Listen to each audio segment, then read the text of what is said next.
बिस्मिल्लाहिर्रहमानिर्रहीम। बिस्मिल्लाहिर्रहमानिर्रहीम। मोहतरम नाज़रीन, अस्सलामु अलैकुम वरहमतुल्लाहि वबरकातुहू। कैलीग्राफी एंड आर्ट्स की क्लास में आप सबको एक बार फिर खुश आमदीद। इससे पहले मॉड्यूल के अंदर हमने सिंपल पेन या पेंसिल की मदद से ख़त नस्तालिक लिखने की मशक मुकम्मल कर ली थी। आज हमारे दूसरे मॉड्यूल का आगाज़ हो रहा है और दूसरे मॉड्यूल के अंदर हम कट पेन या कट मार्कर की मदद से ख़त नस्तालिक की मशक करेंगे।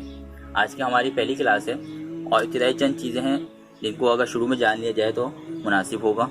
नंबर 1 तो ये है कि कैलीग्राफी और खुशखती के अंदर यानी जो खत्ताती है उसमें फ़र्क होता है। खत्ताती के अंदर हम कोई भी हर्फ जब बनाते हैं तो उसका एक स्केल या पैमाना होता है और जब स्केल हमें मालूम हो जाता है तो उसके बाद हमारे हाथ में 1 इंच का कलम हो या ब्रश हो या 5 इंच का, तो हमारे लिए बनाना कोई भी मुश्किल नहीं होता। ख़त नस्तालिक के अंदर जब हम एक दफ़ा, ये जो मेरे हाथ में कट मार्कर है, इसको जब हम एक दफ़ा लगा लेंगे मुकम्मल तौर पे तो ये जितनी बड़े इसका निशान लगा है ये कहलाता है कत। और ये कत लगाकर ही हम किसी भी हर्फ को जानते हैं। जिस तरीके से हमारे पास स्केल होता है तो स्केल का निशान लगे होते हैं 1 सेंटीमीटर, 2 सेंटीमीटर, 1 इंच।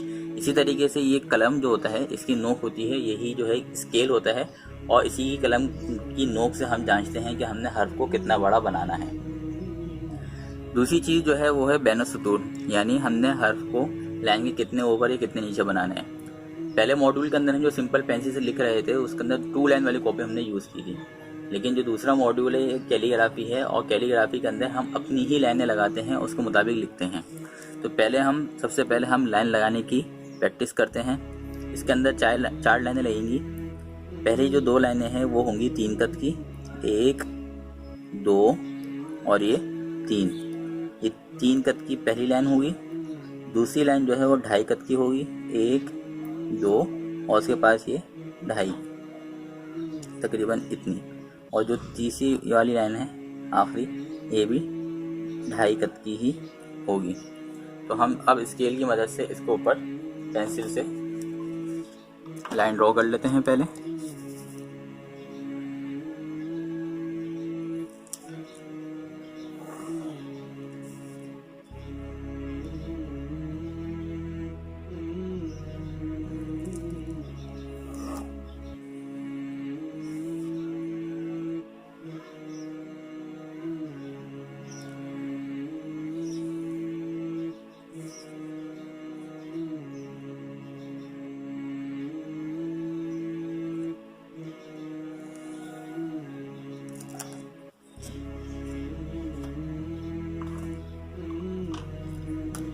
अब हम हरूफ बनाने की मशक करते हैं। जैसे कि मैंने आपको बताया कि हम कोई भी हर्फ जब बनाएंगे तो उसका जो पैमाना होगा, जो स्केल होगा, वो हमारी कलम की नोक होगी।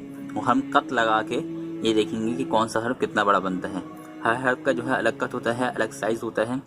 जैसे हम शुरू करते हैं, अलिफ हम बना रहे हैं तो अलिफ जो है उसका कत होगा 3, यानी अलिफ 3 कत के साइज़ का होगा। कितना बड़ा होगा? ये लाइन नंबर जो 2 है इससे हाफ कत ऊपर, आधा कत ऊपर, यहाँ से लेकर ये नीचे तक अलिफ का साइज़ होगा। हम यहाँ से बनाएंगे 1, 2 और ये 3। तो इतना बड़ा जो है अलिफ का साइज़ होगा। अलिफ यहाँ से शुरू होगा और तकरीबन मुकम्मल इसका तिरछा कट करके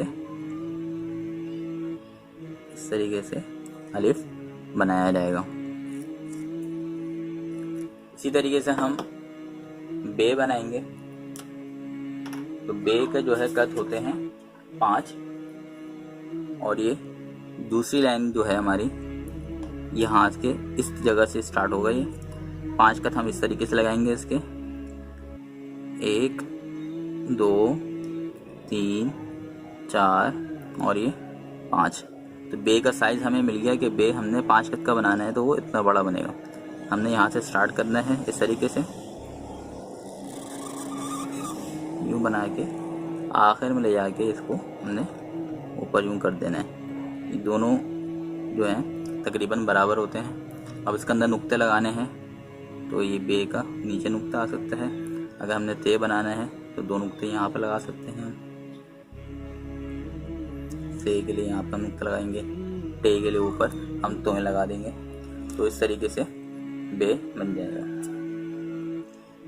इसके बाद जिस तरह हमने पहले मॉड्यूल के अंदर लिखा था, तो मैंने आपको बताया था कि मैं कोशिश होती है कि इस तरीके से प्रैक्टिस की जाए कि 2 हरफ लिखने के बाद तीसरा हरफ जो है उसी के ज़रिए से आसानी के साथ बना लें।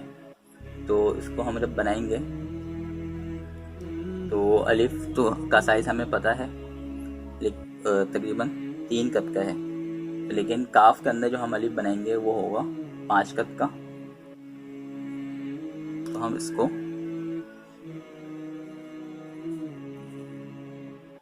लाइन जो हमारा लाइन नंबर 2 है इसके यहीं से ही शुरू करेंगे और ये थोड़ा नीचे तक इसको हम लेकर जाएंगे इस तरीके से।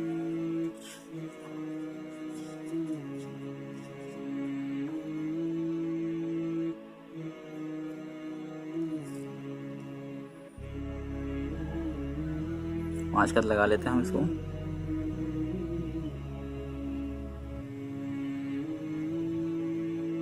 नीचे बे के 5 कद आ जाएंगे ऐसे। इसके बाद ये लाइन से नीचे जाएगा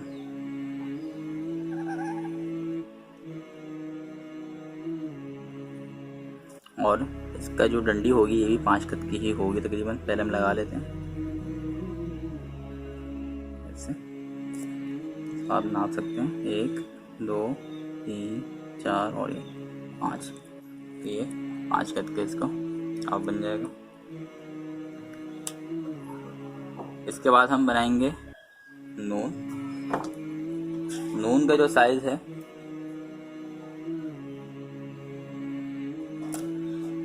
इसको मैं यहाँ पहले अलग से साइज बता देता हूँ और फिर हम वहाँ इसको लाइन में बनाएंगे। जो नून की डंडी होती है वो होती है 3 कद की, 1 2 3। उसके बाद जो उसका ये पेट का हिस्सा होता है ये होता है 3.5 कद का, 1 2 3 और 3.5। और ये निचला हिस्सा है 2.5 कद का होता है, 1 2 और 2.5। इससे ऊपर नीचे भी हो सकता है। अब ये शुरू कहाँ से होता है, तो ये लाइन नंबर 3 है ये वाली लाइन, इससे यहाँ से हम इसको शुरू करेंगे और ये नीचे से होता हुआ मुकम्मल जाएगा, लाइन नंबर 4 से टच करेगा। कद हमने लगाए हुए हैं। एक दफ़ा नून बना लेते हैं, उसको चेक करते हैं कितना बड़ा बना है नून।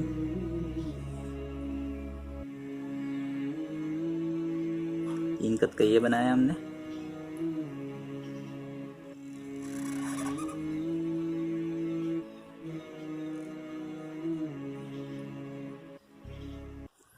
और उर्दू खत नस्तालिक में जो नून होता है उसका नुक्ता इसके पेट में लगाया जाता है। तो ये नून बन गया है। आज की क्लास के अंदर हम इन 4 हर्फ तक ही प्रैक्टिस करेंगे। जब हम लोग प्रैक्टिस करते हैं तो 1-2 चीज़ें और भी हैं। नंबर 1 तो है कलम पकड़ने का तरीका क्या होता है। ये मुझे शुरू में बताना चाहिए था, लेकिन पहली क्लास है तो हमने कहा कि पहले इसको हम हुरूफ की बना लेते हैं। उसके बाद जो चंद चीज़ें हैं जब आप प्रैक्टिस करते हैं तो आपका जहन ज़्यादा खुलता है और उसको ज़्यादा अच्छी तरीके से समझ पाते हैं। तो कलम पकड़ने का तरीका ये है कि आपने जो 2 उंगलियां होती हैं, यानी ये शहादत की उंगली और दरमियान वाली उंगली, उसके ज़रिए से इसको ग्रिप करना है। इसको आप इजीली मूव कर सकेंगे हाथ को इस तरीके से। उसके बाद अंगूठे की मदद से आपने इसको ग्रिप कर लेना है। कलम को जितना पीछे से आप पकड़ेंगे उतना ही जो है आपको लिखने के अंदर कंफर्ट होगा, आसानी होगा। हो सकता है आपके आदत तो आप कलम को बहुत ज़्यादा आगे से पकड़ते हों, लेकिन उससे फिर आपको लिखने में बहुत मुश्किल होती है। पीछे या दूर से पकड़ने का जो है फ़ायदा ये होता है, एक तो ये कि आपके हाथ की रेंज बढ़ जाती है। यानी पहले अगर आप करीब से पकड़ते हैं तो आपके हाथ की रेंज सिर्फ इतनी होती है, लेकिन अगर आप पीछे से पकड़ते हो आपके हाथ की रेंज इतनी बड़ी बन जाती है। आप आसानी के साथ इसको आगे पीछे कर सकते हैं। दूसरा ये है कि जब हम इसको 2 उंगलियों की मदद से पकड़ते हैं तो इसके अंदर हमें कलम की निब जो नोक है उसको मूव करना यानी घुमाना आसान हो जाता है। खत नस्तालिक के अंदर बारीकियाँ बहुत होती हैं और कहीं पर हम नोक से काम करते हैं, कहीं पर हम पूरा कलम लगा रहे होते हैं। तो हमें ज़रूरत पड़ती है इस बात की कि हम कलम को मूव करते रहें, घुमाते रहें। तो इन 2 उंगलियों की मदद से हम जो है आसानी के साथ इसको पकड़ के मूव करते रहते हैं। और उसके बाद जब अंगूठा होता है इससे हम इसको ग्रिप कर लेते हैं तो आसानी के साथ हमारे जो कागज़ है उसके ऊपर ग्रिप मजबूत हो जाती है और हुरूफ बनते चले जाते हैं। कलम जब हम लगाते हैं तो उसका एंगल जो होता है वो इस तरीके से होता है, यानी इतना तिरछा होता है। कलम अगर आपने बिल्कुल टेढ़ा करके लगाया है तो उसकी निब उसका साइज़ ये होगा। अगर आपने थोड़ा सा उसको टेढ़ा किया है तो वो इतना मोटा बनेगा। अगर और तिरछा कर लिया आपने इतना बड़ा बनेगा, और कर लिया इतना, बिल्कुल सीधा कर लिया तो वो पतला बना देगा। तो इस चीज़ की बाद में प्रैक्टिस करनी है और आपको ये बात मालूम होनी चाहिए कि आपको जहाँ पर कलम लगाना है तो वहाँ पर आपने कितना मोटा इसको रखना है, कितना मोटा आपका कलम की जो तिरछापन है वो कितना होना चाहिए, एंगल कितना होना चाहिए। तो इस तरीके से आप इसको आसानी के साथ समझ सकेंगे। ये चीज़ बताने की बजाय खुद प्रैक्टिस करने से ज़्यादा समझ में आती है, और जब प्रैक्टिस करने के बाद आप वीडियो को देखेंगे दोबारा से तो इंशाल्लाह फिर आपको ज़्यादा समझ में आएगा। तो आज की क्लास के अंदर हम इन चार हुरूफ तक इसको महदूद रखते हैं। इंशाल्लाह अगली क्लास के अंदर हम मज़ीद प्रैक्टिस करेंगे। अगली क्लास तक के लिए मुझे इजाज़त दीजिए। अस्सलामु अलैकुम वरहमतुल्लाहि वबरकातुहू।